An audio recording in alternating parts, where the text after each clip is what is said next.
Welcome to Jags Drive Time with Ashlyn Sullivan, John Oehser, and Brian Sexton.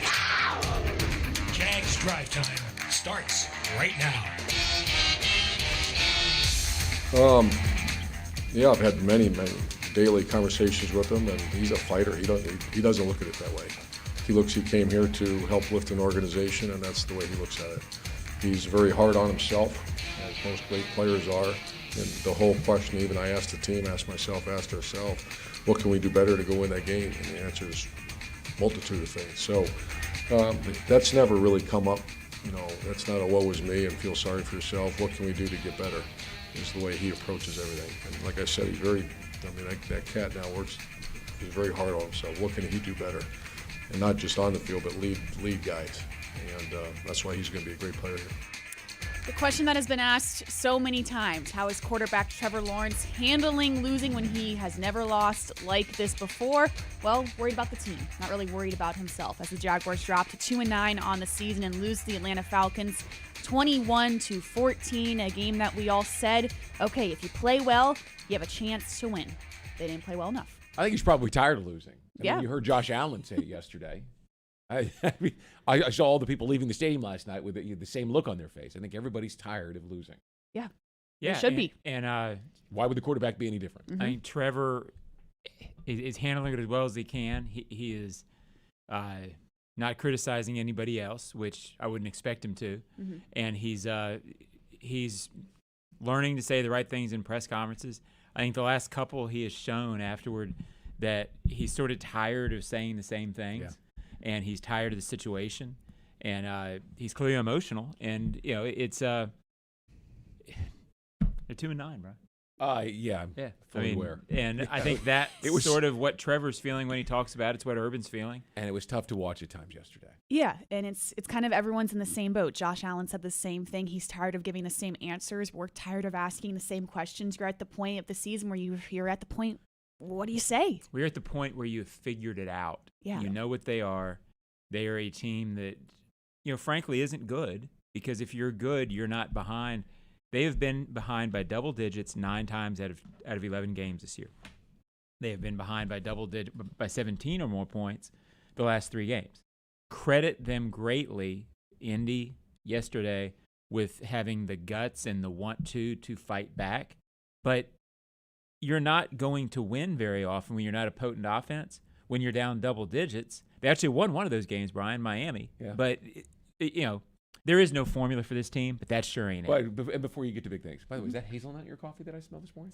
It's a little caramel vanilla. Now that's cream. a positive. Well, yeah, it's giving a little holiday feel in here. You said we know what it is. I thought I knew what it was. I thought this team could play good defense and would be able to stop the run. Well, they can unless there's a wide receiver running, evidently. Well, amen, brother. I mean, it's listen, and that's where this team is, and I'm not going to go too far down the road because that's what my hot take is, but you think you know? And then you don't. But you don't. Yes, ain't that the truth? And you never will. Nope. Oh, I hope we will. Please let us find out. Please. Big thing one is big mistakes. Turnovers and special teams penalties took a close game and just absolutely opened it up in the second quarter for a team with very little to no margin for error. Those can't happen if you want to have a chance to win. Jawan Taylor's holding penalty inside the Falcons' 5-yard line and Nevin Lawson's late in the game were incredibly costly and cannot happen. Big thing, too, is defense. Hello, defense. Where was it? Brian, you alluded to it. Hello. This defense we thought we could count on. Where is it? This defense that played so well against the Bills and the Colts, they couldn't stop the number 30 in the league rushing attack and had nearly 100 yards of rushing and 2 touchdowns in the first half. That was the Atlanta Falcons. Matt Ryan wasn't a factor at all, and they just couldn't stop the run, hence why Josh Allen is very frustrated.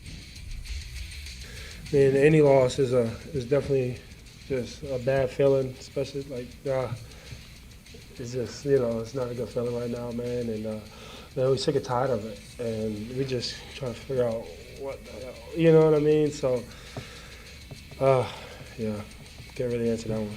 Just tired of it. Yeah, the question was, Josh, how are you feeling? And that was the answer for that. Big thing 3 is tracking Trevor like every Monday morning. Really off the mark yesterday against the Atlanta Falcons, throwing high and behind receivers, had an interception, and he's left asking, how can this offense improve for the next 6 weeks? Yeah, it's frustrating. Our defense 2 times has put us in a situation to go win the game and haven't been able to do it.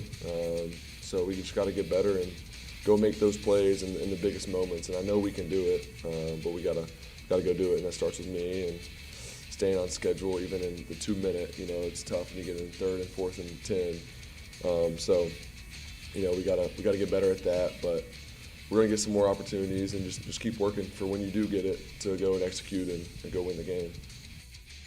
And that is it, big things. Let's go back to big thing 2, because I think that's the biggest question on everyone's minds. You could argue the offense is the biggest question, but the defense. Hello, the defense. A lot of questions, Shalane. Where did it go?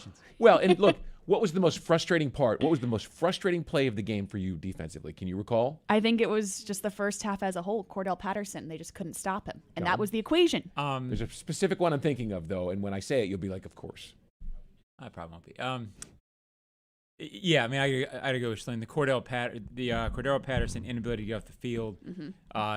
I can't think of anything else that was. One play that stands out. Roy Robertson-Harris gets his sack, right, Well, on yeah. 2nd down, and all of a sudden it's 3rd down and 18. 3rd and 18. They get more pressure, and the ball comes out to Mike Davis, and he goes for 18 yards and a 1st down. Yeah, that. Then Patterson came back Yeah. on the next play, and it was Patterson touchdown, right? But that one play where you have the moment, and that's where that, here's a term that we used a lot years ago, killer instinct comes in. You thought, okay, let's go. You got him deep. Now you got a chance here, and they let him go. And that was when I realized this defense was going to struggle. Well, I'll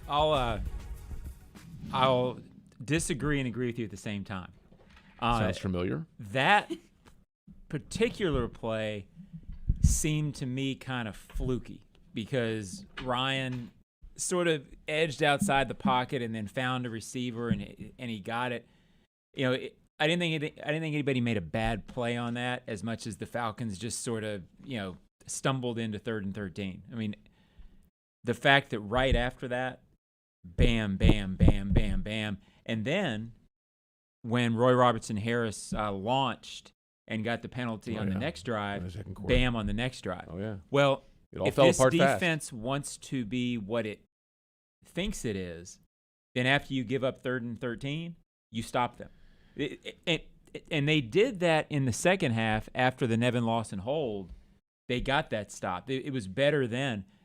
But the adversity handling in the first half, I think, was what disappointed me more because as soon as they had a play go against them, boom, Cordell Patterson's They off. fell apart. And, yeah. You got to win 3rd down and 13. Yeah. I mean, if you are going to be the kind of defense that I thought they were rounding into form with Roy back in the lineup, and the way that Josh Allen had been playing of late, and of course Tyson Campbell gave you a performance yesterday that you've been waiting to see. I mean, those things all should build up to a defense. Matt Ryan was nowhere near the Matt Ryan I remembered. If you stop Cordell Patterson, you win that game. But he made just enough to throw this defense off kilter and made me think, what did I see? Yeah. What did I see against the Bills? What did I see against the Seahawks in the second half? What did I see against the Colts in 3 quarters of action? You wonder if they were focusing so much on Kyle Pitts, and they did a nice job on Kyle Pitts. Yeah. But Cordell Patterson, or Cordero Patterson, I will say the man's name correctly because he Nobody darn well does. earned it. Are we on to big thing 3? Sure. Here's what I want to know, and I don't think we will know about Trevor Lawrence this year because they're not going to say it. I get what Shalane said at the top, the high passes, the timing off, the inaccuracy. I think the $1 million question on Trevor right now, how much of this inaccuracy is because the receivers and he have not worked together at all? The receivers are struggling, the pressure of that. I don't think he's a naturally inaccurate quarterback. I have got to think that a lot of it is receivers being 2 yards off the level he's expecting. Then there's the counter thing. Okay, that happened this last play. Now I'm supposed to throw it here, and it gets confusing, and they're just not in sync. I've got to believe that it's more not being in sync than it is the inability to throw an accurate ball. I think that's And they're really covered a lot. Yeah, I think, first of all, the multitude of receivers, the lack of speed. I'm leaning in the air in the direction of we won't know until they radically overhaul this receiving core. Yeah, because you look at that fourth down play, the final play of the game, the offense is driving, and Trevor Lawrence, it looks like an underthrown ball. But then you go back and watch, and it almost looks like Laviska Shenault ran the wrong route. But you're not going to in post-game ask, hey, did Laviska run the wrong route? And they're going to be like, oh, yeah, he did. Yeah. You're never going to know. And they're always going to say, well, it's miscommunication. Well, on who? Yeah. Yeah. Yeah. So, but again, I don't think we'll know that. I guess credit to Trevor Lawrence and the coaches that we won't know that because they're not supposed to tell us that because you don't want the receivers under the bus if that's what's happening. Yeah. My guess is, like Brian said, it's a combination of both. I would lean toward a lot of it being, just the lack of in syncness, if that's a word. And it's not a word. But, the miscommunication, you could just group it as that, and that's true. You look at the success that Mac Jones is having up in New England, and you see who he's throwing to, and you realize that a more cohesive group of receivers with some ability to get open down the field would give him more chances like Mac Jones is having right now. Yeah, and you're not asking for three Odell Beckhams. Yeah. He's playing really well, but the way that they're asking him to play this year, he's playing perfectly within their system, and they brought in players. They spent money on more than these guys probably wanted to on a couple of tight ends, but they have given him some options, and he's taking advantage of it. I would like to think that that's what Trent Baalke and Urban Meyer will focus on. Yeah, strive to. I don't have to think they will focus on it in the offseason to give Trevor the same sort of benefit that Jones is having in New England. And he's playing really well for a team that's surging. Yeah, just so we can have an honest assessment of the quarterback. We're not asking for much around here, right? I'm asking for a lot, but in that realm, And that is big things when we come back on the Jaguars Digital Network. Some highlights from yesterday's loss to the Atlanta Falcons.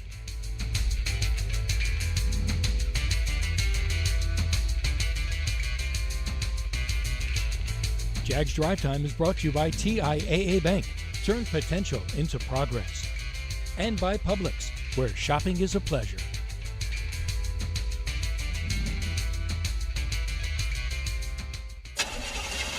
That sound is every driver's worst fear. How much will the repairs cost? Is it your engine, your transmission, or worse?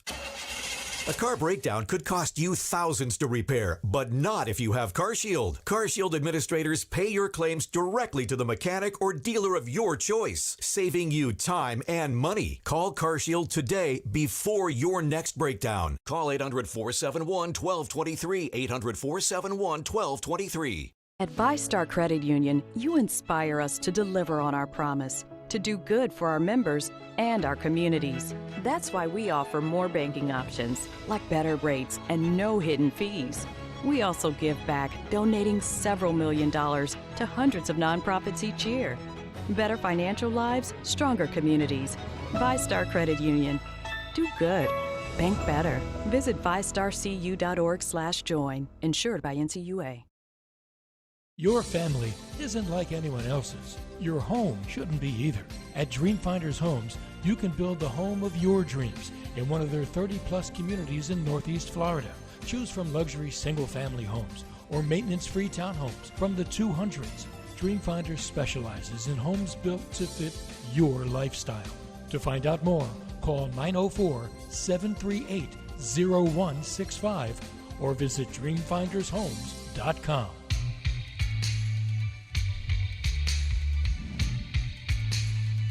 We're back Monday, Jaguars Drive Time, presented by CarShield, back with some highlights from yesterday's loss to the Atlanta Falcons. We're going first quarter. It's the second offensive drive for the Atlanta Falcons, and here's where we start to see the run defense struggle.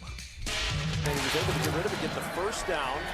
Here's Cordero Patterson, gaping hole on the left side, and Patterson out of bounds with a first down at the Jaguar 48. But he's been battling that ankle injury this last week. Coleman in there now. Good run by Wayne Coleman, the former Giant, into the secondary. On first down, Patterson again, trying to chug to the outside, diving for the pylon. Touchdown, Atlanta. A quick 7-0 lead for the Falcons, and this stat is just scary that the Falcons were outscored 68-3 the past 2 weeks against the Cowboys and the Patriots. And it shows how very far you are away from some of these teams in the league right now, Brian. It was a big storyline before the game. Would he even play? Because he had an ankle injury. He played. Oh, yeah, he played. and if the ankle hadn't been healthy, the Jaguars win that one going away because he was their offense. Yeah. Name another player that beat them yesterday. The kid who caught the other touchdown pass.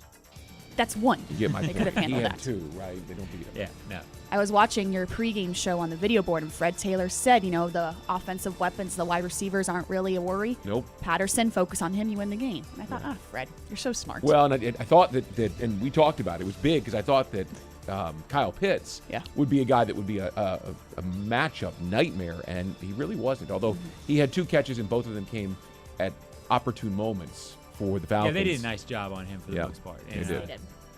Cordell Patterson's an X factor, and as Cordero. Josh Allen, Cordero Patterson is an X factor, and as Josh Allen said after the game, it's 2 weeks in a row they've gotten burned by that concept. It's coming until you make it stop coming. Mm-hmm. All right, 7-0. Offense gets the ball back, and this has been a theme. All right, offense, we need you to do something. Just don't turn the ball over and make it happen. And stacking completions early in the game, and he's done that so far. On second down, Lawrence with backside pressure, able to step away, looking deep into coverage, and it's intercepted and out of bounds. At the 1 goes to Ron Harmon. Don't panic. It's all going to work out. It may not be this week or next week. Keep doing what you're doing. Well, that's great advice. And you're right, Troy Aikman, 0-11 in his career in his first year as a starter. Ball pops out at the end of this Robinson run, and it's going to be Atlanta football at the 12-yard line. This is Cordero Patterson right up the gut, and Cordero Patterson into the end zone for his second touchdown of the first half.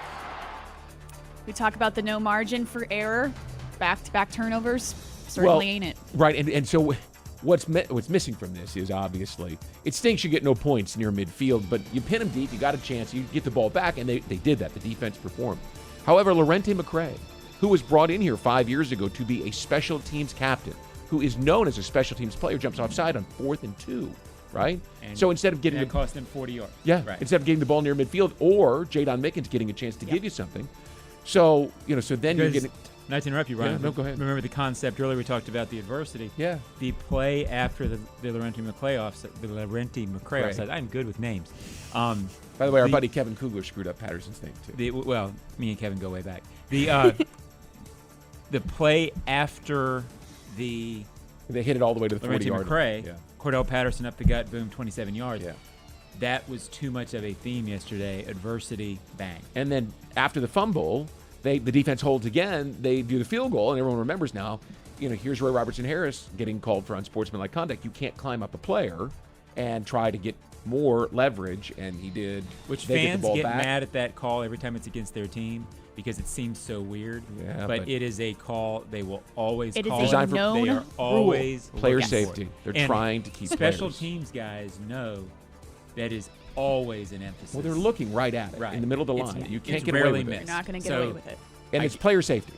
Right. Fans get angry at it, but those guys know that it's the rule. But then just like that, very next play, they get the ball at the 12-yard line, and he goes right up the gut. Ugh.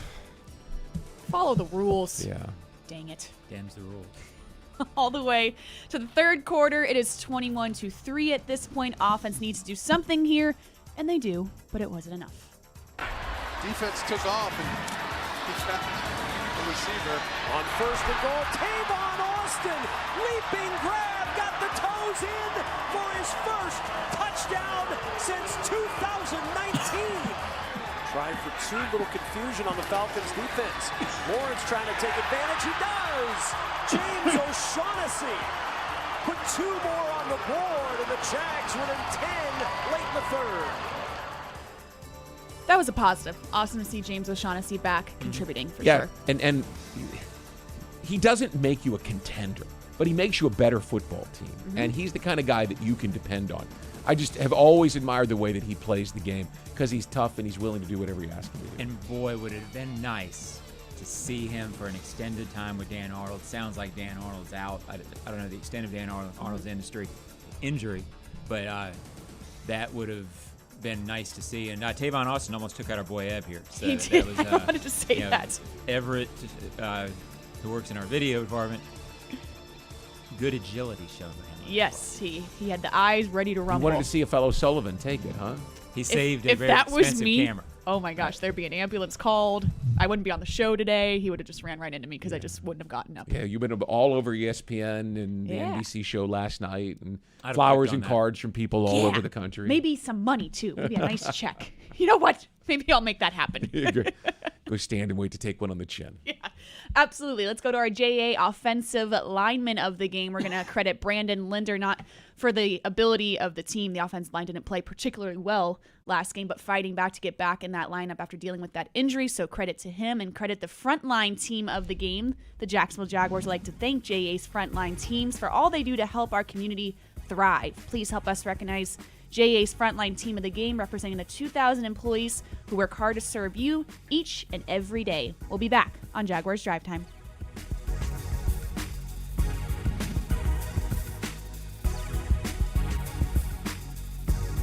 Jags Drive Time is presented in part by Dreamfinders Homes, homes that fit your lifestyle, and Baptist Health, changing healthcare for good.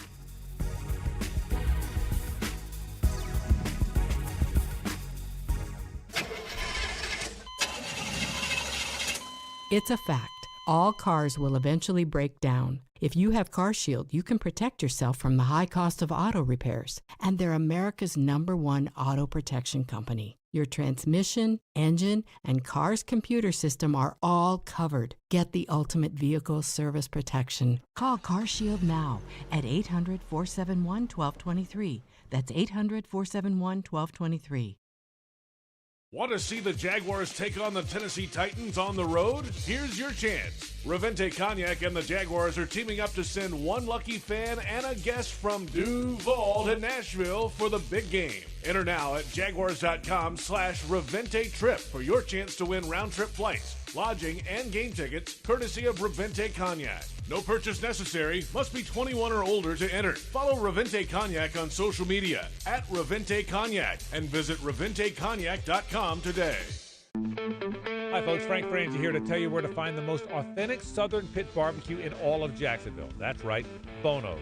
For 72 years, Bono's has been smoking real pit barbecue right here on the First Coast. Smoked for hours, served in minutes, and always cut to order. You can find Bono's locations all around town and on game day at TIAA Bank Field. Bono's is the official barbecue of the Jacksonville Jaguars. If you want great barbecue, head to Bono's today. If you don't see a pit, it ain't legit. Call CarShield now if your car's out of manufacturer's warranty. Don't get stuck with expensive mechanical and computer repairs. Call CarShield. We're back, Jaguars Drive Time. It is Monday. It is time for Hot Takes. Brian Sexton, you're up. Yeah, you know, when you have a rookie quarterback, you hope that by the time you get to the end of November, that he's starting to play well and the team is playing well around him, and it doesn't appear that's going to happen. No. This team has scored 5 touchdowns in its last 5 games, and as John has pointed out, there hasn't been a meaningful touchdown scored. In other words, when you haven't trailed by double digits in, 6-7 weeks? Since the Miami game. Okay. So that goes back to October 17th. Yes. So about 6 weeks. They're not playing well. On either side of the ball, all of a sudden, they're not playing well. And you're going to L.A., then to Nashville, and you have the Colts coming here at the end of the year, and they'll, based on their loss yesterday, they'll probably need to keep winning, right? There's not going to be an opportunity for this team to get into a groove. At least I don't see it right now. And that's what my regret for the season is, because you hoped that at the end of the year you'd start to see this. Mm-hmm. And at times we've seen this, but now the defense is doing this and the offense is not there. And you wonder if you can have some momentum. It's a crazy word because momentum doesn't carry from year to year, but some enthusiasm, some excitement, some, hey, wait till next year. Yeah. That's what this year was about. Wait till next year. Now it's going to be, what are you going to fix with it? Yeah. How are you going to get that done? Look at all the work we have to do in the offseason. Yeah, so that surge that I was so hopeful we would see at the end of the year does not appear to be forthcoming. No. Well, it's hard to surge in this league right now when you can't score points. And I get the defense didn't play well yesterday, and to me, there were some signs of here we go again with the defense. Meaning when you don't respond to play after a bad play, you get the sense that there is a sense among the players of what do we have to do to stay in this game. And then after the big play happens, then you sort of come back and you play hard, and they got back in it. So I don't know that they weren't wanting it. I do know that they wanted it, but there's that human nature thing of, we just got gut punched again. So if you can't score, it's hard to surge, and I think that's what they're dealing with right now. Indeed. And my hot take, my takes are never very hot. It's like that's been a trend lately. I have a toaster at home, and my wife keeps it on like the light, and I always have to push it back up. My takes are sort of that light toast. Like hazelnut coffee as opposed to dark roast. Caramel coffee. But they're clearly, from listening to Jaguars head coach Urban Meyer yesterday, they are clearly going up tempo on offense, and they are clearly going to go more RPO. I'm fine with the up tempo. The RPO scares me. They're going to do it, and I know Trevor Lawrence is better at that right now than he is standing in the pocket. What concerns you about the RPO is exposure to injury, and I do wonder if long-term Trevor Lawrence is going to be an RPO quarterback in this league. He may do well in this.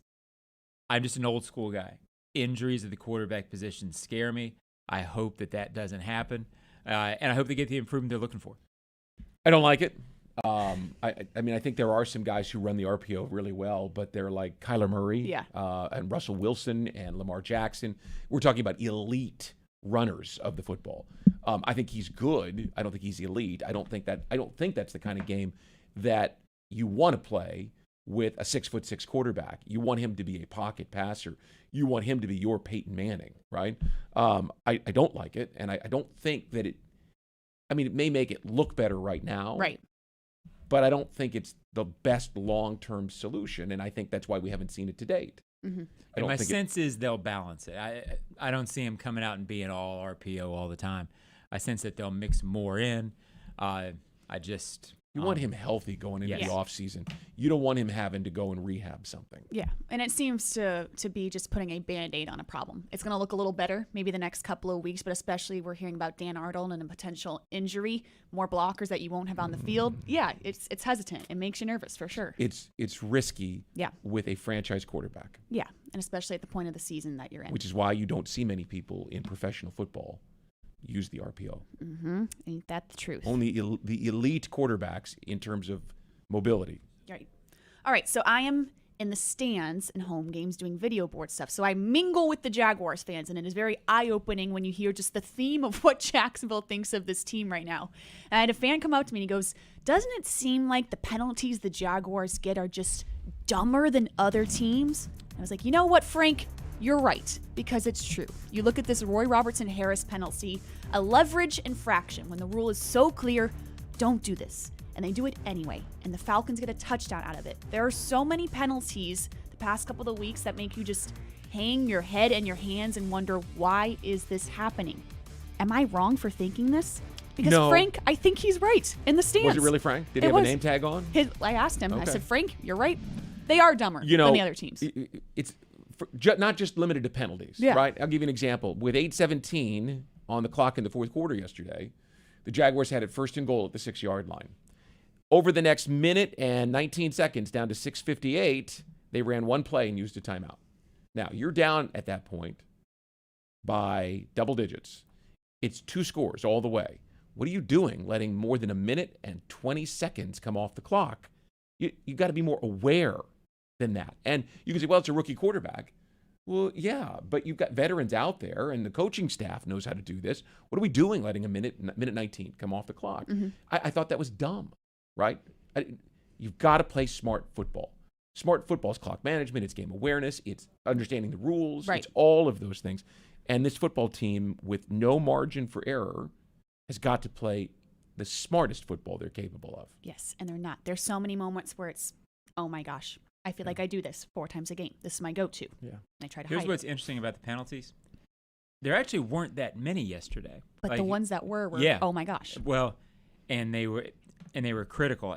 As Urban said in the press conference, and I had forgotten about the Nevin Lawson penalty at the end of the game. It took more than a minute. and gave it back to the Falcons. Yeah, and I had forgotten about that one, but you had 3 penalties on the defense. As Urban correctly pointed out, that feels like a turnover, and they count them as a turnover. When the defense is coming off the field and all of a sudden there's a penalty and they're walking back on, I thought that was – I never really heard a coach talk about that like that, but he's exactly right. That may as well be a turnover because of the gut punch momentum that it changes in the game. If Nevin Lawson doesn't have his arm wrapped around the receiver, doesn't get that penalty, right, they get them off the field right there. Instead, the Falcons get another minute. How much more would that minute have helped at the end of the game?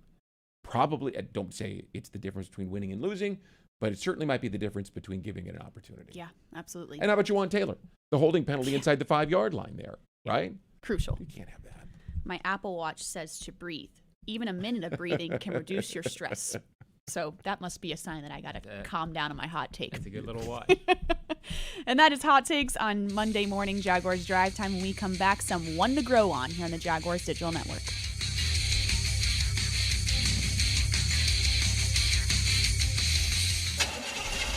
That sound is every driver's worst fear. How much will the repairs cost? Is it your engine, your transmission, or worse?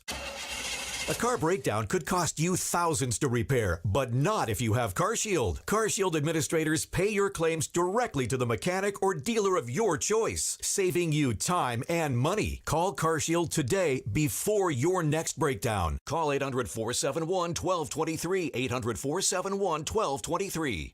Your family isn't like anyone else's. Your home shouldn't be either. At Dreamfinders Homes, you can build the home of your dreams in one of their 30-plus communities in Northeast Florida.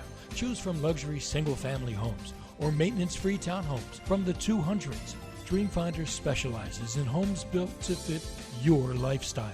To find out more, call 904-738-0165 or visit dreamfindershomes.com. At VyStar Credit Union, you inspire us to deliver on our promise, to do good for our members and our communities. That's why we offer more banking options, like better rates and no hidden fees. We also give back, donating several $1 million to hundreds of nonprofits each year. Better financial lives, stronger communities. VyStar Credit Union.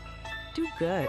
Bank better. Visit vystarcu.org/join. Insured by NCUA. Get ready for the best barbecue in the nation to be here in Jacksonville coming in December. The Jacksonville Barbecue Festival. 10 pit masters, including Jacksonville's very own Bonos, are cooking up 30,000 pounds of meat. These pit masters will even teach you how to be the master of your own backyard with live demonstrations throughout the weekend. Visit barbecuefestjax.com. We're back, Jaguars Drive Time Monday morning. Quickly, one to grow on, ending on a positive note this Monday. Brian. Yeah, James Robinson isn't himself. You could see that. But he had a better day yesterday than he's had the last couple of weeks since he suffered that heel injury. And I think Brandon Linder was a big reason why. He created some holes in the middle. And it was clear that Robinson was more patient with Linder in front of him. Yeah. And so having Brandon Linder back hopefully will give them a more consistent running game. You're going to need it next Sunday at SoFi Stadium. I like it. Yeah, I kind of went with the obvious. I was uber impressed. That's one of those young kid words. Uber impressed with Tyson Campbell yesterday. And credit him. As a rookie, has taken a lot of heat, legitimate heat, earned heat, but a magnificent game, not only tackling, which they've always said he was really good at, ball awareness. He had an interception where he duped Matt Ryan into an interception. So if he's right, then boy, do they need pieces. If he's turning into a guy that they've and again, credit Urban Meyer with this. He has supported this kid throughout. I was just about to say. When everybody was killing him and said he's going to be fine. He's going to be fine. So it looks like he's going to be fine. Because of COVID and the way things are, I don't know Urban well enough to know his body language like I would a Coughlin or a Del Rio. But his body language, anytime he was asked about Tyson Campbell, has been strong. It has said, hold on, this kid is coming. Yeah. And so when he did yesterday, I thought that was a validation of all the support that the head coach has given that young player. Yeah, I spoke to Tyson Campbell, I think it was 3 weeks ago, and he mentioned how he was definitely struggling with the confidence issue. And you now see the way he walks around this building, the way he holds himself. just a more confident version of him. People may not remember. He played for Patrick Surtain, the former Dolphin, with Patrick Surtain the second, right? At that it's American Heritage High down there, you know it. The kid is well-spoken. He's intelligent, and he has a football pedigree. Yeah. Played at Georgia, so obviously the upside potential is significant, and that's a great sign for this football team. It is. He said that Shaquille Griffin talked to him daily about just stop worrying about things and just start having fun. He said, I'm finally just starting to have fun with this, and you can for sure see it on the field. Sure. So credit him. Great game for Tyson Campbell. Not such a great game for the Jaguars, but we have summed that up in the past 30 minutes. Do you have one to grow on? Yeah, it's Tyson Campbell. I chose the same one. No, and that's why I chose Brendan Linder, because I knew you both would do that. We're high on him today. How could you not be on a Monday morning? No, clearly he's the one to grow on. I'll go with Oshag then for mine. Okay. Oshag. Oshag. Which is kind of like Oehser. Credit to James Hennessy for coming back, for continuing to come back through a lot of injuries. This kid has been through a lot and came back and made an impact yesterday. Set up the touchdown that he got the 2-point conversion off of. So, Oshag. Do you remember in 2017 when Robinson got hurt and I said they should throw to that guy more? And you were like, what? Now he's your fave. One of them. Well, just keep it in perspective. He's a good football player, and you need good guys football like that. players. Not a great football player. He's a good football player. Yes, he is. And that is Jaguars Drive Time on a Monday morning. Stay with us on Jaguars.com. Head coach Urban Meyer coming up on Jaguars.com Live. We'll be back here Wednesday morning on Jaguars Drive Time.